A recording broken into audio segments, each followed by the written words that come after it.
এই দেখো আমাদের আম গাছ থেকে এখন আম পাড়া হবে, আর তার জন্য এদিকে ও মই বার করছে। হেল্প করব?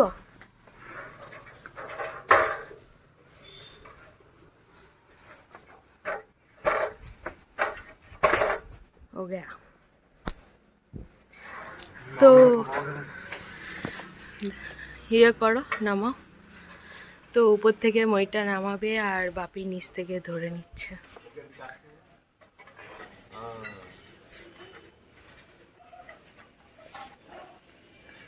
হে hello everyone, good evening, welcome back to another new blog. আগের দিনের ব্লগটা যেখানে শেষ হয়েছিল তারপর থেকে এটা শুরু হচ্ছে।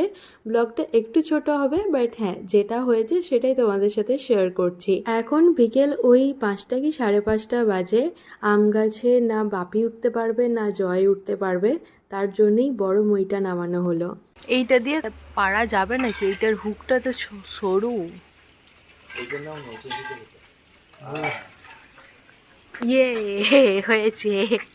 উঠোন থেকে একটা কি দুটো আম পাড়া হলো, ওখান থেকে আরও আম পাড়াই যেত, বাট বাপি আজকে টার্গেট করেছে একদম উঁচুতে, মানে ওই মগডালের কাছাকাছি যে আমগুলো রয়েছে সেইগুলো পারবে, আর তার জন্যই মেনলি মইটা নামানো হয়েছে। তবে জানো তো, অন্যান্য বছরের মতো এই বছর গাছ ভর্তি আম হয়নি, এই বছরে হয়েছে, বাট হ্যাঁ, অন্যান্য বছর এর থেকেও অনেক বেশি হয়। মা ঠাকুম সবাই বলছিল যে বিয়ের সময় আম গাছের একটা ডাল কাটতে হয়েছে এই উঠোনে প্যান্ডেল হবে বলে, ওই জন্যই হয়তো আমটা এই বছরে কম হয়েছে। আর তার উপরে তো চৈত্র মাস বৈশাখ মাস হয়ে গেল, মানে পুরো 2 মাস কোনো রকম কোনো বৃষ্টি নেই। এই লাস্ট দুদিন একটু আধটুই যে বৃষ্টি হলো, আমিও শুনেছি যে বৃষ্টি হলে আমের গ্রোথ অনেক বেশি ভালো হয়। শুধু আম গাছ বলে না, যে কোনো গাছের গ্রোথই অনেক ভালো হবে। হ্যাঁ, রেডি পড়েছি। Catch লোবো, catch লোবো। ওই দেখো দূরের আমগুলো কি তোমরা বুঝতে পারছো? আই থিঙ্ক হ্যাঁ, এবারে বুঝতে পারবে। তো ওই আমগুলোই পাড়া হচ্ছিল। মা বলছিল যে অন্যান্য বছর একজন আসেন আর উনি সব আম পেড়ে দেন, অন্যান্য বছর বাপি বা জয় কেউই আম পারে না, টুকটাক উঠোন থেকে যেটুকু যা পারার সেরকমই আর কি পারে। আর প্রত্যেকটা আম পড়ছিল, আর আমার প্রচণ্ড এক্সাইটমেন্ট বাড়ছিল। অ্যাকচুয়ালি এই জিনিসগুলো আমি প্রচণ্ড এনজয় করি। আমাদের বাড়িতে তো তেমন কিছু গাছ নেই, ছোটোখাটো কিছু ফুল গাছই আছে, বাট এরকম আম পাড়া বা লঙ্কা তোলা বা যে কোনো সবজি তোলা, এই বিষয়গুলো আমি প্রচণ্ড এনজয় করি, আমার খুব ভালো লাগে। এই বছরে বৃষ্টি না হওয়ার জন্য আমগুলো তো সেরকম বড়ই হয়নি। এর আগের বছরে এই গাছেরই আম খেয়েছিলাম, মা পাঠিয়েছিল, এরকম বড় বড় সাইজের আম হয়। এই বছরে যদি ওরকম আম হয়ে থাকে, আমি যদি দেখতে পাই ডেফিনেটলি তোমাদের দেখাবো।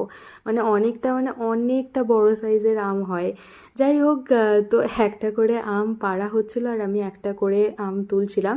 বাপি তো নেমে গেল, আর জয় এখন উঠেছে গাছেতে। তো অনেক আম না নষ্ট হয়ে যাচ্ছে, এরকম কালো হয়ে যাচ্ছে, কিছু পচে যাচ্ছে। তো বাপি নিচ থেকে সেটা দেখতে পেয়েছিল।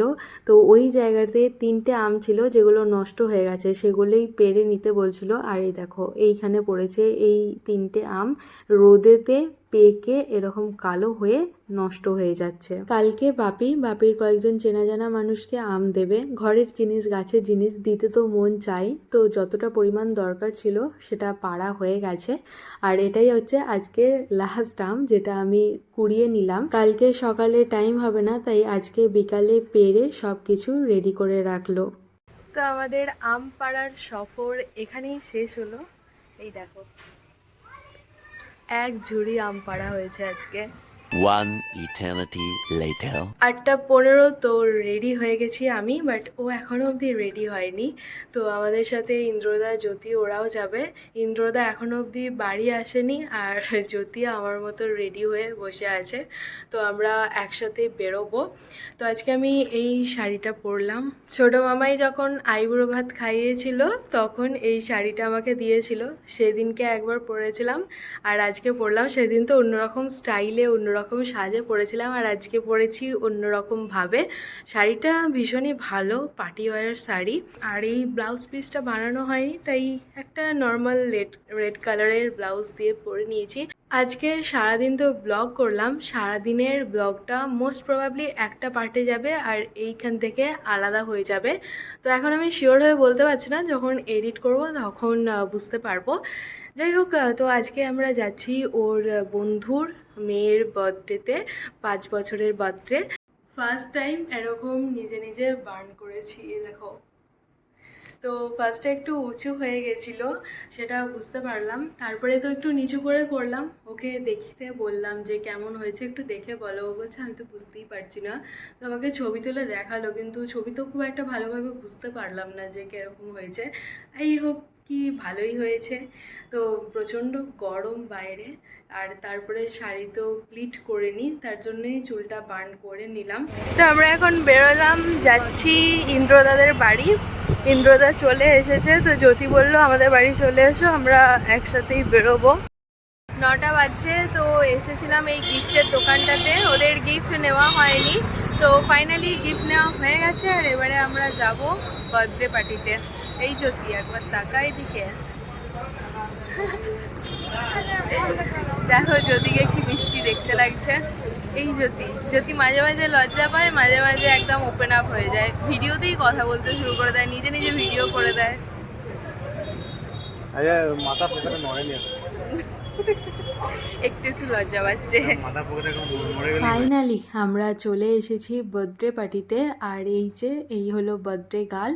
তো ওর সাথে দেখা করে একটা ফটো ক্লিক করে আমরা চলে এসেছি স্টলে। এখানে ফুচকা স্টল হয়েছে আর হয়েছে কোল্ড ড্রিঙ্কসের স্টল। তো এখান থেকে জাস্ট ওই 2-3টে ফুচকাই টেস্ট করলাম। এখন অলমোস্ট 9টা 15 হয়ে গেছে। তো এখন যদি অনেক বেশি ফুচকা খেয়ে ফেলি তাহলে তো ডিনার করতেই পারবো না। বাট হ্যাঁ, ফুচকাটা কিন্তু টেস্টফুল ছিল। এদিকে জ্যোতির ফোনটা খারাপ হয়ে গেছে, তো আমাকে বললো তোমার ফোনের ক্যামেরাটা একটু অন করে দাও, আমার মেকআপটা ঠিকঠাক আছে নাকি দেখবো। তাই ওর দিকে ভিডিওটা ঘোরালাম। বাট হ্যাঁ, প্রথম ও খুবই লজ্জা পায়, যার জন্য ভিডিওর সামনে আসতেই চায় না। এবারে আমরা চলে এসেছি পাশের স্টলে, এখানে থামস আপ দিচ্ছিল। থামস আপের থেকে তো আমার ফ্রুটি মাজাই বেশি ভালো লাগে, তাই আমি আর জ্যোতি ওটারই খোঁজ করছিলাম, কিন্তু এখানে একটাই অপশন ছিল। তবে হ্যাঁ, থামস আপটা একটুও ঠান্ডা ছিল না, যার জন্য অল্প একটু নিয়েই নিলাম। এখানে বার্থডে গার্লের সাথে তার বাবা মা আর জয়দীপদার সব স্কুল ফ্রেন্ডরা দাঁড়িয়েছে ছবি তোলার জন্য।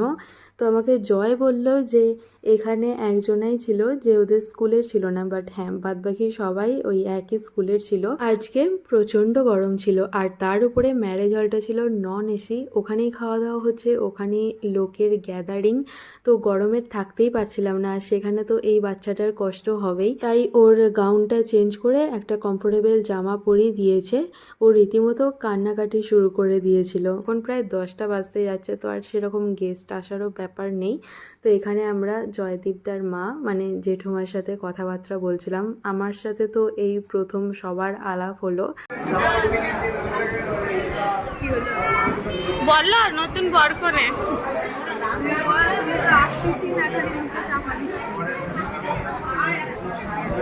শোনা, ওরকম বলবে না। নতুন বিয়ে করেছে তো, ক মাস হলো? 3 মাস হলো। তাহলে এখনো জামাই ষষ্ঠী হয়নি। 3 বছর ওর অরিজিনাল 10 গুণ।